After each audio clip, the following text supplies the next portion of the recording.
Good afternoon, everybody, and welcome back to the channel. My name is Josh. This is Overlanding Now. And it feels like it's been a while since I've seen you guys. It's summertime, and quite honestly, in the summer, making a YouTube video is probably the last thing I want to do because I'm out doing things in the sunshine. So for that, I apologize.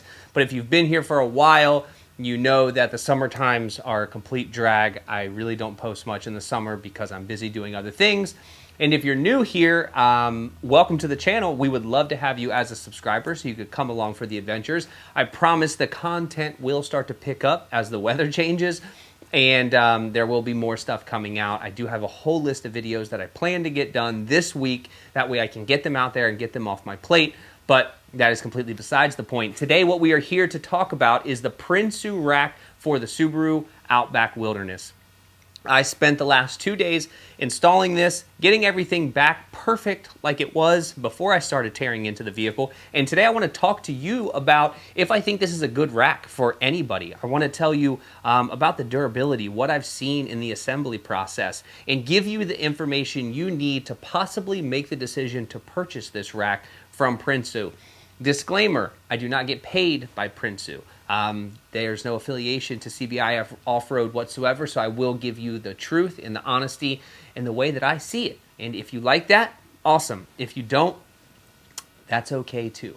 All of that being said, let's hop into the assembly process, what I experienced, and help you guys along your journey. Stay tuned.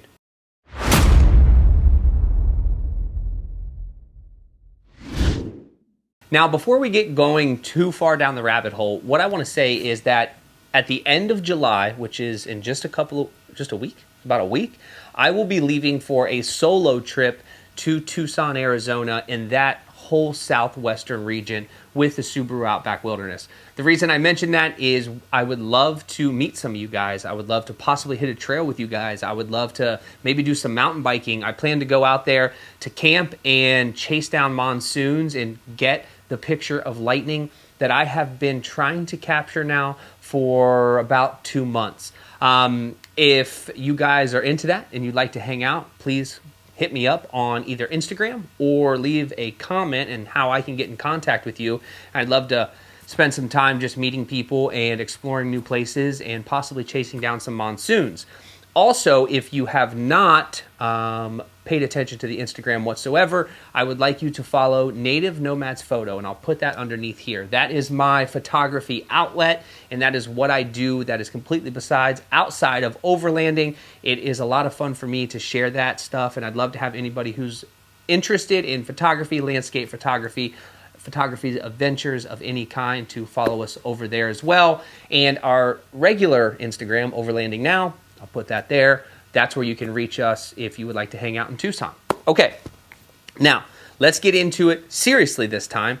And let's talk about the assembly process for the Prinsu rack for the Subaru Outback Wilderness. So when I opened the box, well, let's step back. Before I opened the box, when I saw the box sitting in my driveway, I picked it up, put it in my garage, and it's extremely long. Now, I was like, okay, how does all this work? Because I'm not familiar with the Prinsu racks whatsoever. I have used Rhino Rack for all of my vehicles in the past, and this was the first step into the Prinsu world. So what I did was, after I got everything opened, I quickly realized that it's a very, very, very simple but awesome design. I have to give it to Prinsu and CBI Off-Road for coming up with something that is just a magnificent piece of equipment, because the simplicity of it is absolutely unbelievable. You have 2 side rails, and across the side rails you have your crossbars, and the crossbars are all made out of 80/20 aluminum. If you guys are new to the channel, you probably don't realize that I'm a huge fan of 80/20 aluminum, and I did a whole build for our Ram Power Wagon, a truck bed camper setup, all out of 80/20 aluminum. So using 80/20 aluminum is an ingenious idea from CBI Off-Road. Now, when I started to assemble everything and put it together, I quickly realized that I did not need the instructions. So I started flying through the installation, and then no sooner than I got it finished, I realized I had messed something up and had to go all the way back to the beginning. So that is a public service announcement for read the instructions. I know men traditionally are hard-headed individuals. I like to put things together without instructions, but I do that all the time where I have to backtrack and start from the beginning. So with this rack, we did go with a 40-inch light bar cutout. Now, the 40-inch light bar that we went with was a simple and cheap one off of Amazon.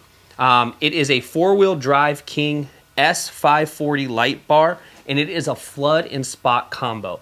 I believe this thing cost us $50 or $150, and I'll put the link in the description if you're interested in picking one up for your Prinsu rack, if that's the direction you decide to go. But I could not stomach spending $1,000 on a light bar from Rigid. If you guys can remember, I'm a huge fan of Rigid lights. I've had them on all my vehicles, but there is no way I'm spending $1,000 on a light bar.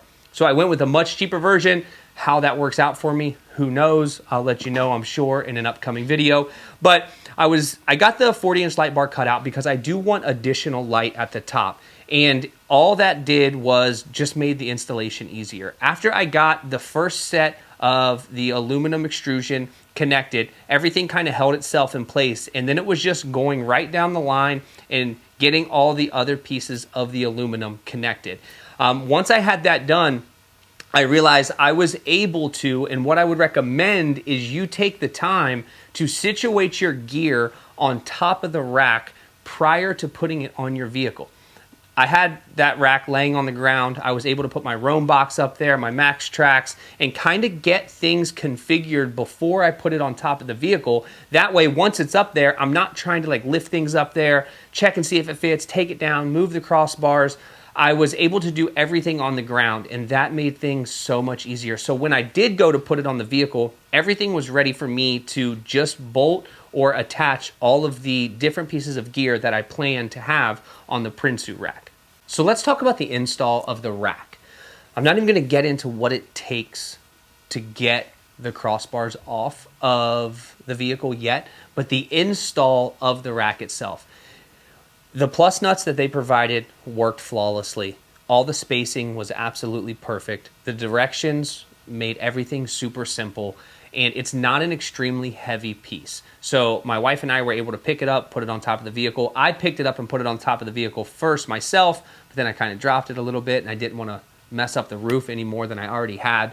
So my wife helped me, we put it on top, and everything lined up. Now, the holes that you're using are not holes that you have to drill. When I purchased the rack, I thought I had to drill brand new holes all the way down each side of the vehicle like I did on the Ram Power Wagon.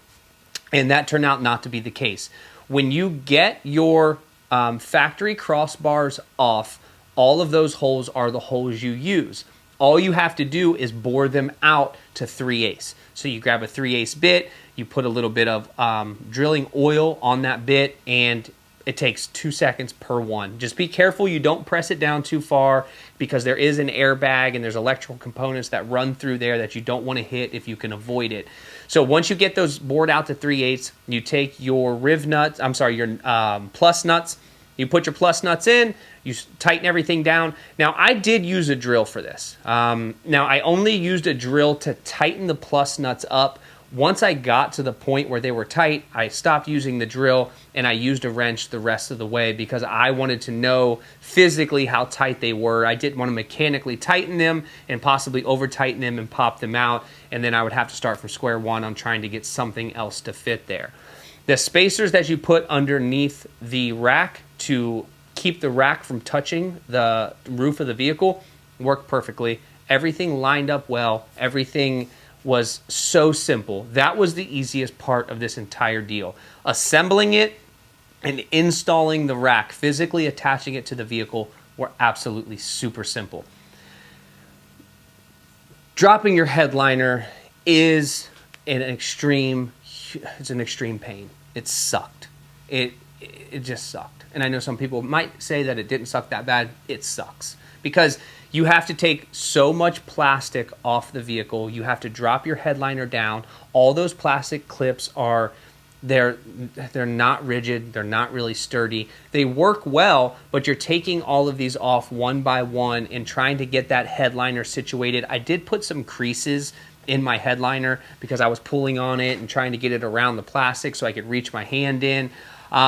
So taking all of that off can be kind of a pain, but quite honestly, once you get everything off and you're able to get the nuts and bolts off, get that factory roof rails off, everything kind of flows after that until you get to the point where you have to put everything back together. And that is definitely the hardest part of this entire install, is getting all of those plastic pieces, your visors, your handles, all of the rear components and all those rear plastic pieces back together perfectly. It took me quite a bit of time, and it was kind of a pain. And I would recommend that if you're going to do this on your own, you absolutely can. You just need to take your time. You need to have enough time to dedicate to making sure everything gets put back perfectly. The tools that you're going to use, honestly, you're just using some regular tools. If you have any type of trim removal tools, the metal one that I use worked really, really well. The plastic ones don't work as well, but they are helpful to get all of your weather stripping back sealed around all of your plastic parts once you put them back on. Outside of that, you're going to need to disconnect the negative terminal on your battery. That's what I did. I just used a 12 millimeter wrench for that, and I was able to get that off, and that was no big deal at all. But from a perspective of this rack versus another rack, do I think that there's a better rack out there for the Outback Wilderness? And the answer is absolutely not. The fit and finish and the look of this rack, it just drops your vehicle profile down so much, and it gives it such a streamlined look. I think it's absolutely perfect. I freaking love it. I'm so excited to get this thing loaded with gear. Now for us, if you guys are new, then you probably haven't seen the last video, and I will put that up here where I went on a storm chase through eastern Ohio. This vehicle is going to be primarily for those purposes. Yes, I can take it on trails. Yes, I can do anything I want pretty much with it, but its primary focus is going to be for storm chasing, as well as just severe weather photography in general. I will have 2 roam boxes that go up top. I'll have my max tracks that are up there. I'll have some type of pressurized water system. And the idea for this rack specifically is the fact that it will protect the roof of the vehicle should I have to punch through a hail core sometime. And that will keep this vehicle protected, at least on the roof side. So I think that pretty much does it. I don't want to over talk the installation, but what I want you to understand is if it's something that you're looking to do and Prinsu is the way you want to go, I would highly recommend it. Having an extra set of hands would be useful if you are trying to take this on yourself. You're trying to do a lot at once, and especially lifting the rack up there, it does become a little bit difficult, but it is definitely doable, and you will be overly satisfied with the look of this thing once you're finished. So, okay, I don't know how long that was. Hopefully it wasn't more than 15 minutes. That was the goal today, to get it done in 15 minutes. So if you guys have any questions, please leave those in the comments, and I will get to them as soon as I can. As far as, there's one more thing that I have to mention. You are going to have holes left over in the rails of your vehicle. What I used was Lexol sealant, and I also covered it with Flex Seal waterproof tape. I'm not a huge fan of Flex Seal, but in this instance, that was the only really strong waterproof tape that I could get to run the whole area or the whole section of that channel where the old roof rack was, or the crossbars were.